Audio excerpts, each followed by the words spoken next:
is Mari Lane from the Buying Space Channel. Today I'm reading from the book of Proverbs. And usually Old Testament book names were chosen from the first few verses of the book. And so Proverbs means to compare and contrast. And last week I read 1 through 7, which mentions Proverbs and parables. So that's why it was named Proverbs. So Proverbs is to compare.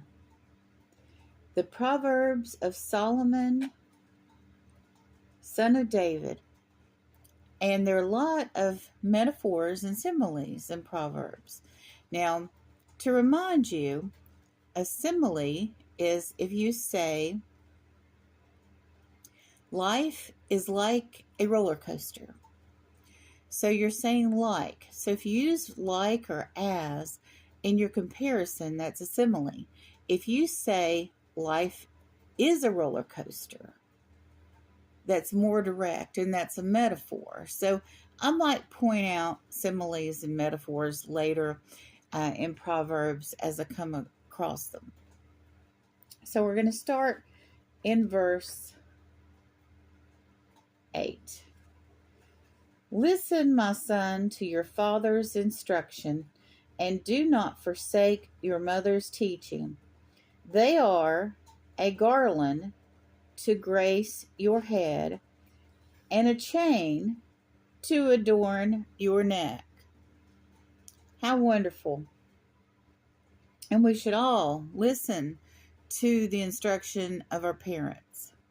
Now, I've always had questions about honoring your father and mother, because sometimes your parents, well, they're human too, and they make mistakes. So in honoring them, one way I think you can honor your parents is not repeating their mistakes. You're to listen to them, but you're also to observe what they're doing. Like if you have a parent that drinks too much, you shouldn't drink too much. That wouldn't be honoring them. You could be honoring them by not repeating their mistakes, because they wouldn't want that for you. Hopefully they wouldn't. There are people out there that are also abusive to their children, that don't care about their children. But as Christians, later in life, or even when we're young, we can realize that the best way to honor our parent, if they're making mistakes in life, is not to repeat those same mistakes. In other words, I learned this from my father. I learned not to be an alcoholic. I learned not to be abusive because I saw the result of it. Even those parents that have severe issues like that, there are things you can learn from them. Like even though dad was alcoholic and he abused mom, he still went to work every day. He still paid the bills. He still took it serious with the community, that he was a family man. And that is hypocritical of him. But at the same time, there were positive things that man was doing. Even though what he was doing privately probably overrid a lot of the value of that for his family. And people realized later, well, there was always food on the table.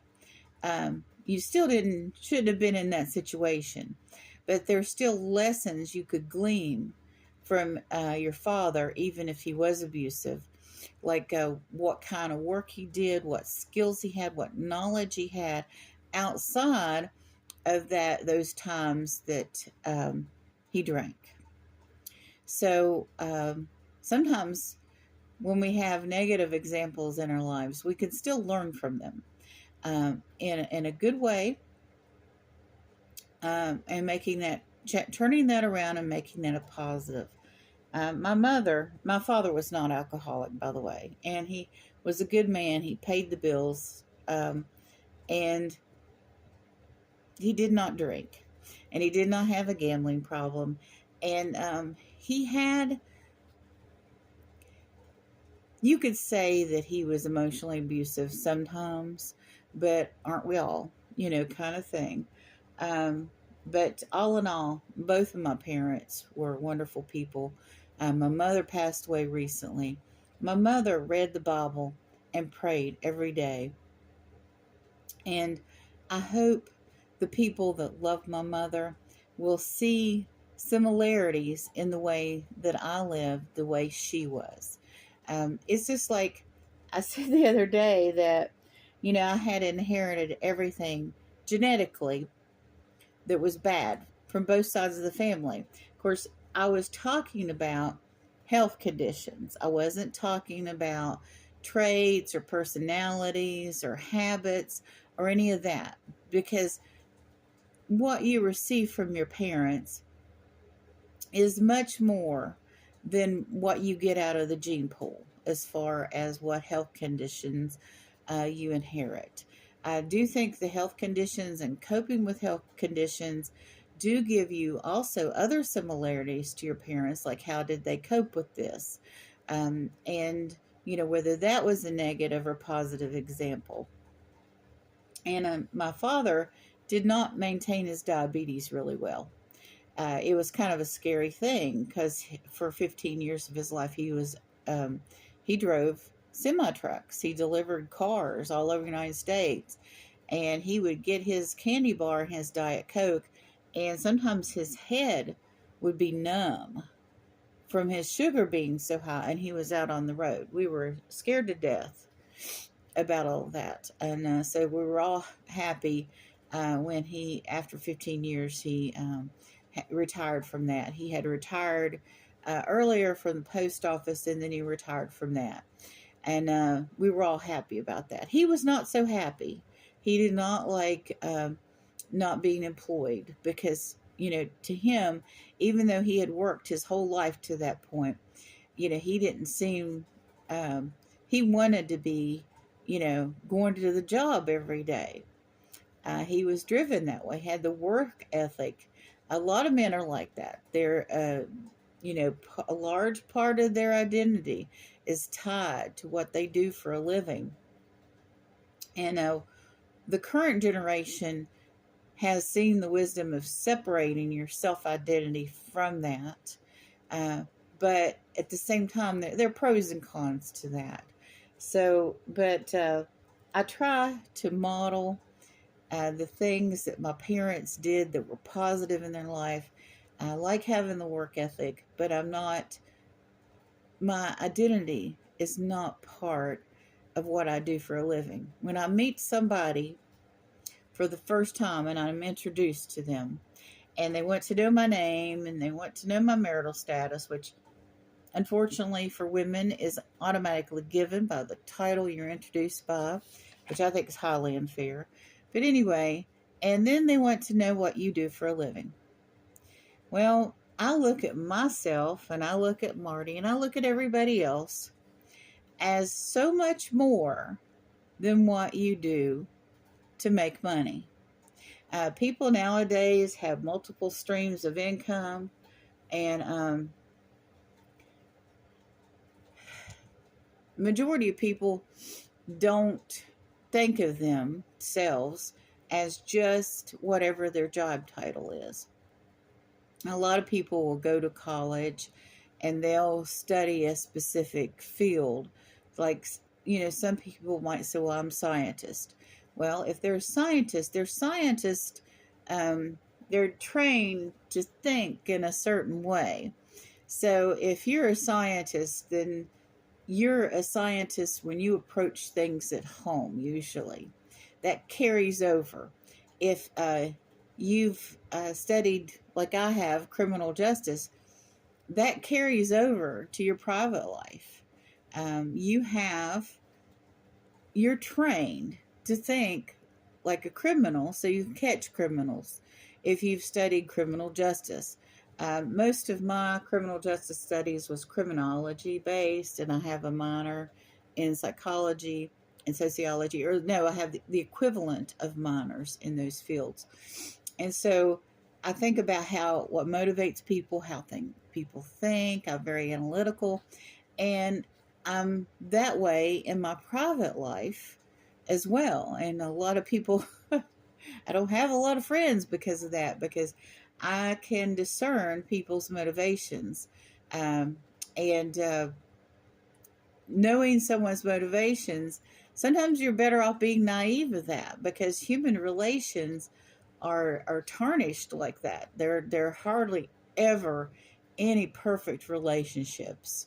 Usually there are ulterior motives. I used to have a cartoon where this couple was kissing, and she was thinking, the little bubble was up there. She was thinking, wow, he has a beautiful car. And there was a little bubble above his head that was thinking, wow, my beautiful car would really look good or be protected in her garage on her home. So sometimes when people, come together as a couple, it is more practical than it is romantic. And women like to think of, oh, that's my soulmate. I mean, so men do too, but we put things more on a romantic level. Mainly women do that. Men do that too, but not to the degree women do. Men are, in that way, a lot more practical. But seeing the motivations of people more so than just living the moment can be socially hazardous and, can get you in certain situations, because the thing is, if you are in a relationship and you call people out to their exact motivations, they don't like that. There's supposed to be this wall there, that if you have additional talents like a discernment, or if you're psychic or partially psychic, or have the gift of being able to predict things from patterns, all of those types of skills can wreak havoc in personal relationships. So, it's that's beyond what the scripture here says. But the thing is, I do want to emulate the good parts of my parents and learn from what mistakes they made. And I hope Marty is learning how to cope by seeing me cope a lot of times. But when I'm not coping, I think that it's a mistake to try to be perfect around your kids and not allow them to see you in your weak moments. I mean, not to the point where you're causing them anxiety because of it, but they're going to have days that they're having problems coping. And if they've seen you in those moments they see how you recover from that. If you hide that from them, and I'm not talking about age, doing this at an age when it's inappropriate, but the older they get, the more honest you should be with them about life. I always said to people that, with Marty, it was my job to keep the sunshine on. And pretty much when your children are young, that's what you should do. There's a movie out there, I can't remember the name of it, but these people were in a concentration camp. And I don't know whether he was the father or the grandfather, or if this child was an orphan and he was like an uncle or a man that just befriended this child. But he made up this elaborate story about where they were and why they were there. It was a motel. It wasn't a camp. And even after they were freed, I remembered them walking away and the guy making up this story about the tanks, that they weren't tanks, they were something else. I can't remember exactly what it was, but it was just astounding through the entire movie It was kind of like a Don Quixote-esque, where nothing was really what it was in reality. So he just changed everything. So like if there was a hurricane, we never, when Marty was small, Marty never realized, hey, there's a possibility we can come home and everything be gone. But we would go to national parks. We would go to motel rooms. We would get snacks and watch TV and, binge watch TV and binge food, comfort food. And they were like vacations instead of evacuations because, but when Marty was a teenager, we came home one time and there was trees falling all around us. It didn't hit our home. Thank God it didn't hit our home. I mean, there were branches and stuff all around our home. And a neighbor would come over and remove the branches from our steps. But after that is when Marty started realizing, oh, we could come home to a mess. And we were lucky because none of the windows were broken. Things were shaken up. The pictures fell off the wall, that sort of thing. And if we would have stayed there, it would have been, a extreme experience. But nothing came in. The structure was not, breached, as they say.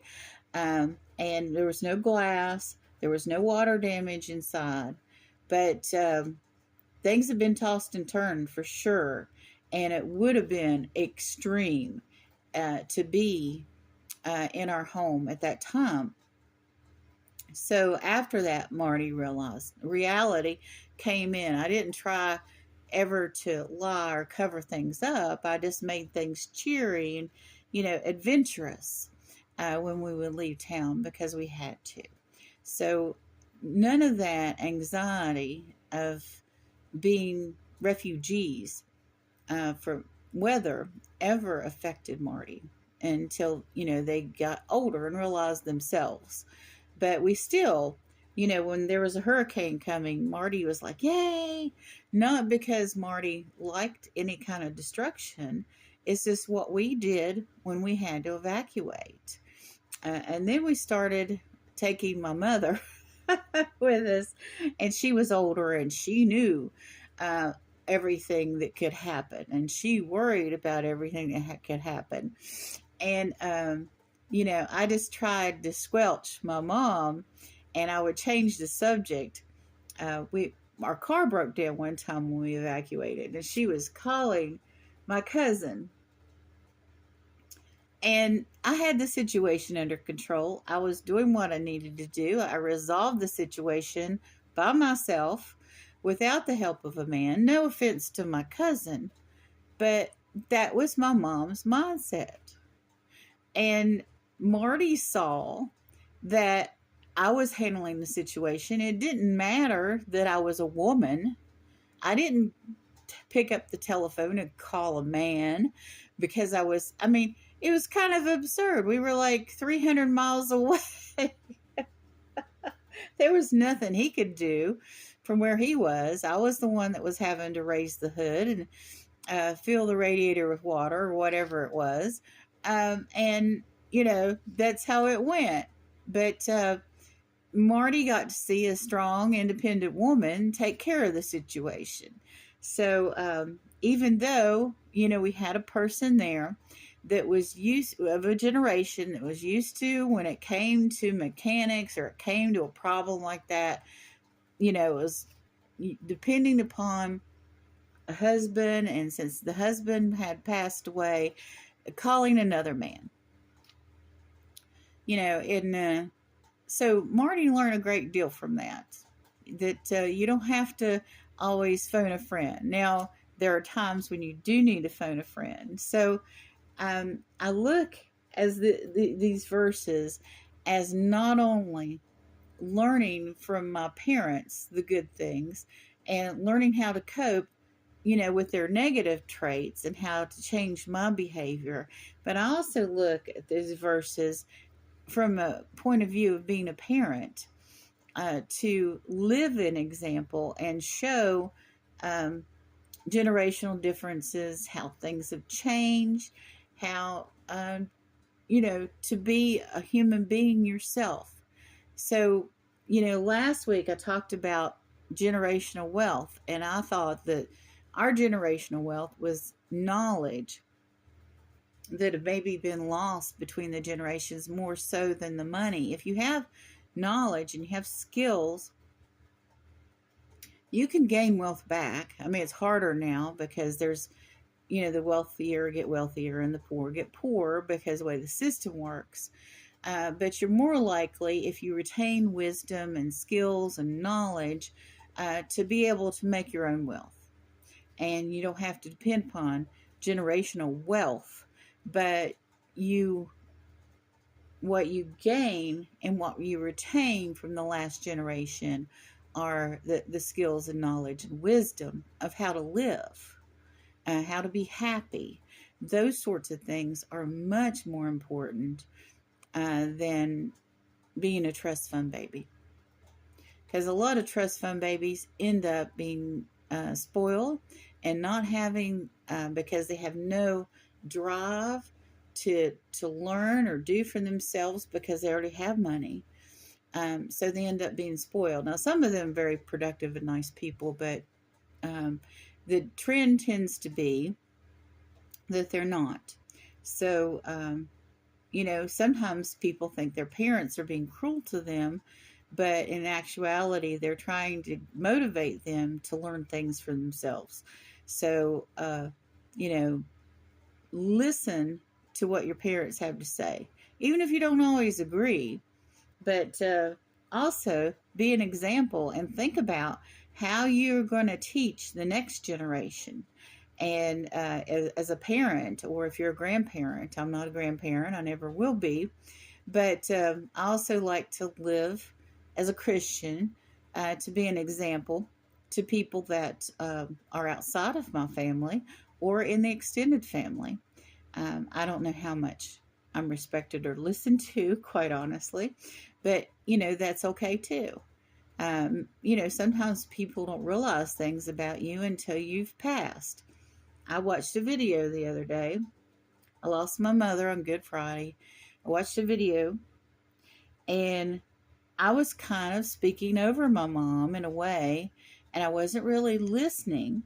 And I said, it's on a short, and I said to her, I said to the audience, Mom's happy about salvation. But I didn't realize that my mother was telling me that she was happy and joyous about my personal salvation. That she was going to see me in heaven. She didn't say that part because I was being obstreperous at the time, but she was basically telling me that she was proud of me and that she was happy about my salvation, not just salvation in general, not her salvation, not everybody's salvation that's Christian. But I was listening, but I wasn't listening intently. I wasn't understanding what she was saying to me because I was being detached, because I was considering the fourth wall, because I was making a video. And I missed what she was truly saying to me. And so many times that had happened. But now that she's gone and I'm looking at everything, I'm realizing things about my mother that I never realized before.